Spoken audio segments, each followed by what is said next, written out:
Ladies and gentlemen, my name is Coffee Break, and welcome back to the EGThorzain ProCast edition. When I haven't casted a game in so long. It's been, my life has just been so hectic lately. I started school back up, started a new evening job, and I found myself with very little time to do a bunch of other things. And to be quite frank, on the times that I did have time, I just kind of got lazy. And I apologize for that. And I've started casting a little bit again. I've been doing amateur attack, and I have been loving it. So hopefully I'll be getting back a little bit more into it. I know I always say that. And I always, make a little bit of an attempt to go ahead and jump back in. Hopefully I will be able to sustain it this time. And, oh man, I got kind of lucky there. My timer hider is actually out of place. I'm just going to put that back in place real fast. I don't know why that was moved.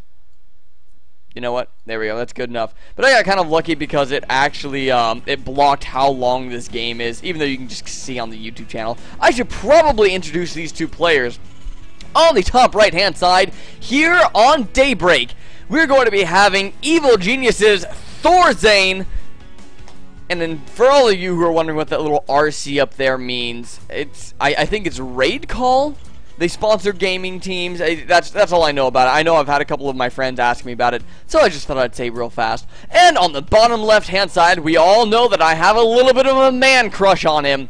It is going to be the red Terran player, EmpireKas, whose play I have always just been fanatical about. He is one of the few Terran players that I will just root for with all my life. And you'll notice, I mean, if you scroll through my profile, like the last, whatever, X number of ProCasts that I've done with Terran in it, probably about 50% of them have been with EmpireKas because I just love him so much. If I see an EmpireKas game, I am like right on top of that.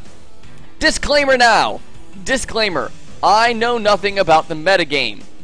Nothing. I am casting for fun because I love to do it and because the Heartland Esports tournament is coming up. So if I make a big glaring error, point it out in the comments if you would like.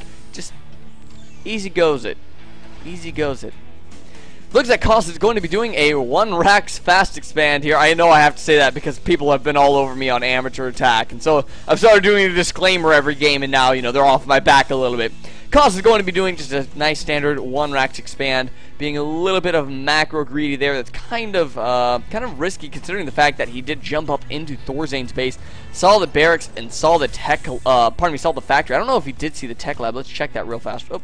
There we go. Did not actually see the tech lab, but did see the barracks going down, and that there was only one gas over in EGThorzain's base. So he's got to assume that a little bit of something is going to be up coming out of EGThorzain. And what is it going to be? Well, it's going to be a starport going down on top of that tech lab. So probably some cloaked banshees or just normal banshee harass coming out fairly shortly for EGThorzain.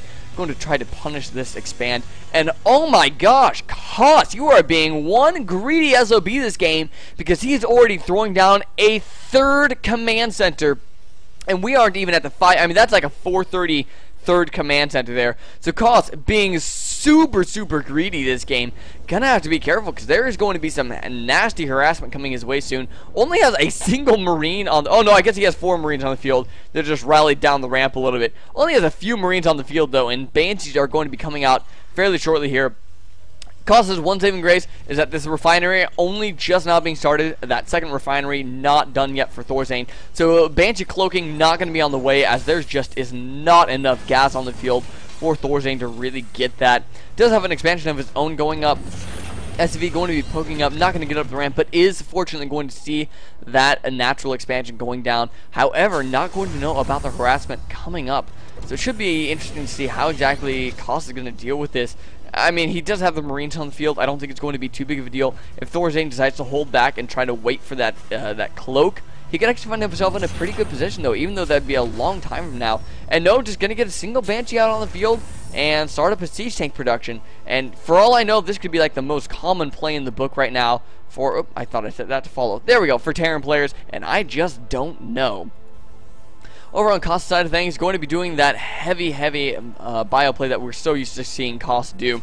And, well, you know what? If it ain't broke, don't fix it. And that's one of the things that I think is just going to survive throughout all days for Terran players.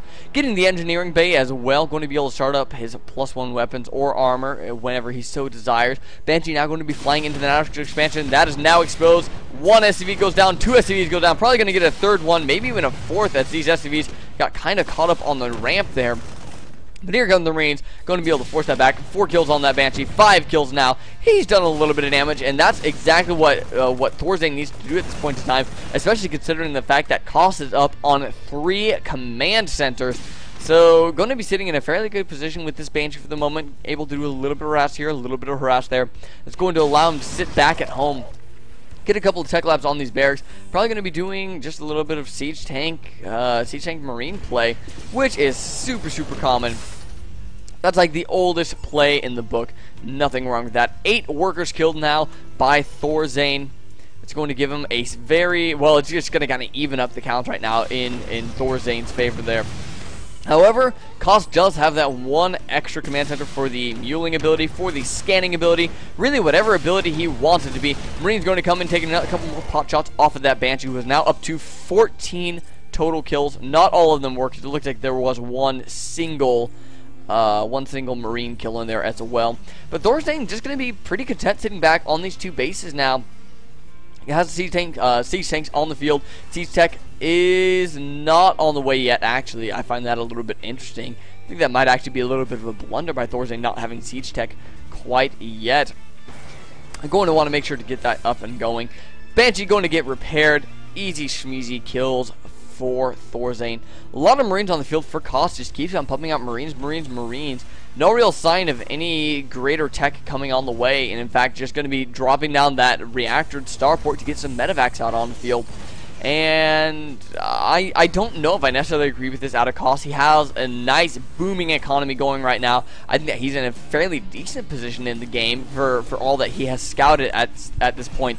And I would love to see him get something other than just straight up Marines, as he could find himself in a little bit of trouble as soon as this attack from TvT comes onto the field, considering that siege tech going to be finished by the time TvT does push up into KAS's base. Only a single bunker here to defend as well. One lone Marine is scouting up along the northern side of the map. However, he's going to miss the entire army of TvT, which is now positioned on the southern side of the map.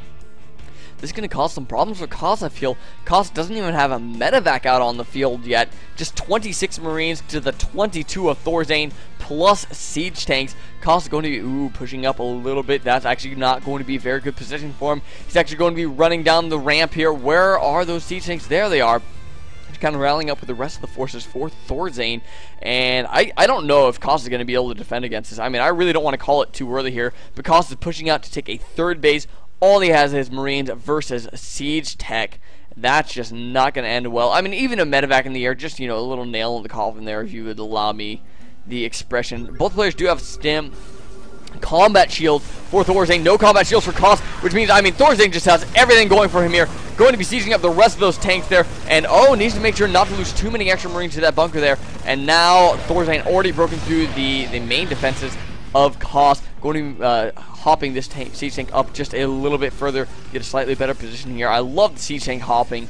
I don't know why, and whenever I play TvT, that's like my favorite thing in the world to do. I am awful at Terran, I would like to say. Marines for KAS going to push up, trying to break the siege tank line, but I just don't think it's going to be enough. Tank just wailing away, and KAS, you can already see him dropping 40 supply there.